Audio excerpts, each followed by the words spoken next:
Mga kapusa, hello po, new vlog for today. Ito po yung kasalukuyan pong papasok po ako sa trabaho. Ayan po ang sitwasyon sa Tabora Street dahil sa walang tigil na pag-ulan, nagkaroon na po ng pagbaha. Pero minsan konting ulan lang nagbabaha na po talaga. Makikita nyo po, wala pong nakakapagtinda ngayon sa bangketa kasi sa sobrang taas na ng baha at hindi sila makapaglatag.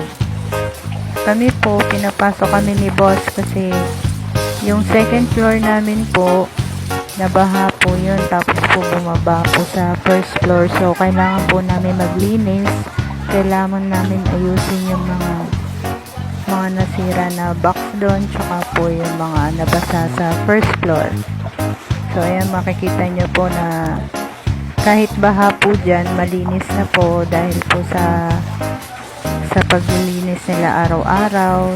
Yan po ang nagawa ni Yorme ngayon, yung linisin yung buong Maynila.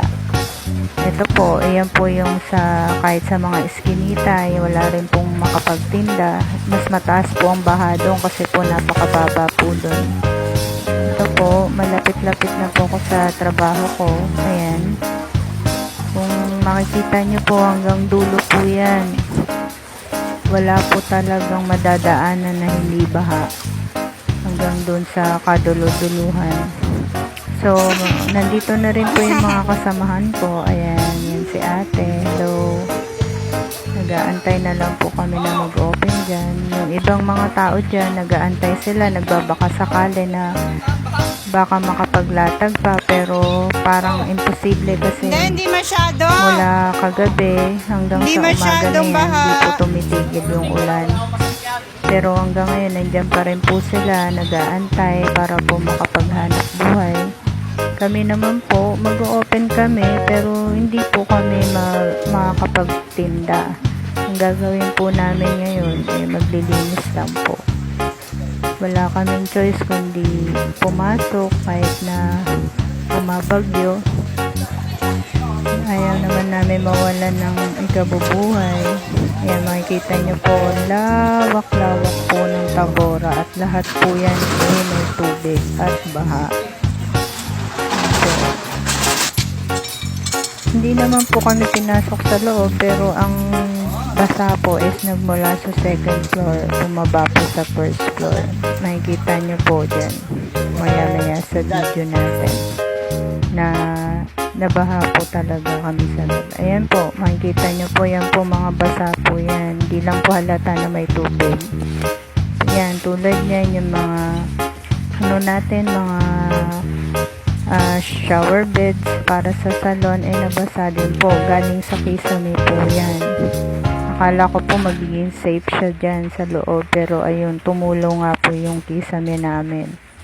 Pati yung mga pangkulay namin nabasa po yan. Ayan. Buti na lang po naka-plastic pa po yan. Marami pa po kaming aayusin dito po sa baba at dun po sa taas. Wala po, tuloy po ang buhay. Kailangan po natin magtrabaho kahit na ganyan. Ilang araw na rin po kaming basa. Kapag pumapasok, wala po kaming choice. Ayan. Yan po yung loob ng tindahan namin at hindi po kami makakapagbukas. Hindi kami makakapagbenta kasi kailangan muna namin magpunas, magayos. Yan. Hanggang dyan lang po yung tubig. Ang problema namin bumaba yung tubig sa second floor. Yan po, makikita nyo po. Basa po dyan. Lahat yan basa.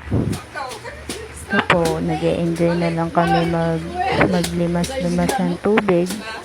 Kahit na pagod. Dahil sa pag-aakyat ng mga hindi nabasa na mga paninda, kailangan po namin i-safety. Yan po, sobrang lawak, parang tabing ilog na po talaga yan. Kagandahan lang po malinis na po siya, wala po siyang mga basura. Yan po, kung makikita nyo, nag-aantay yung iba dyan na pahupain yung mga Amping. yung mga tubig Diba, na yan. merong Kasi large, yung iba, XL, sa loob yung mga tsaka pwesto medium. nila, Amping. kailangan nilang i-ano din yung mga Pampers pala. tinda nila kung ano na ba ang nangyari. Yan. Yan po kami. Nag-aantay na lang po kami dyan ng go signal kung magsasara na ba kami or uuwi na kami. Ganun. Yan po yung naayos na po namin yan. Yan. Pero wala pa rin pong tigil yung tulo sa second floor kasi po may tubig po doon sa bakante doon. Napuno po ng tubig yung kaya yun po yung tumutulo sa baba. Ayan. Enjoy na lang kami mag-map. Yan, ako nagbibideo para po may ma-share ako sa inyong lahat. Hi. Ito po, mga oras na to, pauwi na po kami. Pinayagan po kami ni boss na mag-half day na lang daw po kami. Ba't dinala mo pa? Hindi mo... So, yung time na yan, sobrang gutom ko na kasi hindi na po kami nananghalian dyan. Kasi gusto na rin po namin makauwi. Kasi lahat ng damit namin basa na sa paglilinis. Itong time na to, medyo bumababa na yung tubig. Yan, makikita nyo po. Medyo humuhupa-hupa na po siya ng kaunti. Tapos makikita nyo po sa unahan ng video na yan na Tama naman na yung mga dinaanan ko nung unang minuto ng video wala na rin pong tubig. So, ibig sabihin talagang unti-unti bumababa na po. Pero kung talagang lalakas pa rin po ang ulan, mababaha po talaga pa rin dyan. Yan po, pauwi na po kami. Yan po yung mga kasamahan ko. Sila po kailangan pa po nilang sumakay ng jeep pauwi sa kanila. Bali, ako po mag-alakad lang po ako. Tapos, hindi na po kailangan sumakay ng jeep. Sila po iniisip po namin kung meron sasakyan, kung makakasakay ba sila or ano. Kasi yung ibang daanan kasi ng mga sasakyan is hindi passable dahil ang tubig na baha hanggang tuhod na ng tao. Kaya yun. Pero yan, makikita nyo po, humuhupa-hupa na po. Yan po yung mga dinaanan ko kanina na sobrang baha. Yan po yung mga eskinita, baha din po yan. Pero yan, nakikita nyo po, 'di ba? Wala na po, nahupa na po. Basta wag lang po magtuloy-tuloy talaga yung ulan at napakalakas. Bababa naman yung tubig po. Yan po, mga kasamahan ko, kanya-kanya na po kaming lakad dyan kasi maghihiwa-hiwalay na kami ng daan. At ako'y maglalakad na rin para sa makauwi na rin kasi medyo nagugutom na rin ako. Wala pa tayong tanghalian din. Wala pa tayong kinakain dyan. Nag-almusal lang tayo. Nagkape-kape lang tayo. Bye-bye, ate. Yan. Ako naman po, ayan. Tatawid na ako sa kabila. Makikita nyo po, sobrang linis na po ng recto. Dahil po yan sa ating Yorme Isko Moreno. Ayan. Dati po, napakaraming nagtitinda po dyan. Yan.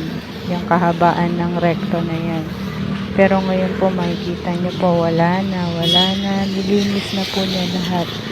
Pero pagdating naman po ng mga gabi, meron mo naman po pwede magtinda dyan, mga gulay. Tulad po nung sinabi ko sa dati kong video. Yan po, medyo malapit-lapit na po ako dyan. Pero yun nga po, mabagal lang po ang lakad ko at ako'y madulas-dulas na sa paglalakad dahil po basa po ang kalsada.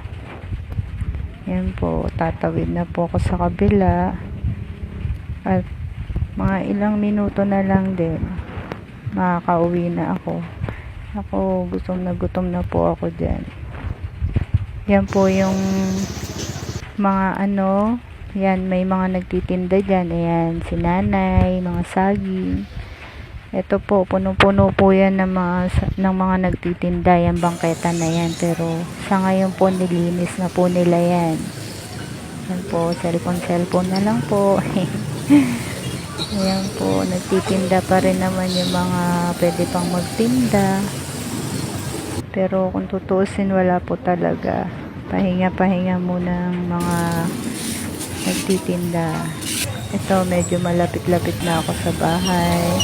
Nakikita niyo po, yan po yung mga saging. Tulad ng sinabi ko, sagingan po yung harapan namin. Ayan po. Napakarami pa po nilang saging at hindi pa po nauubos. At yan pa rin po yung crates ng saging. At ito guys, papasok na ako sa bahay. At walang sasalubong sa akin. Ewan ko nasan na sila. Ito po ako. Bye-bye po. Ingat po kayo palagi.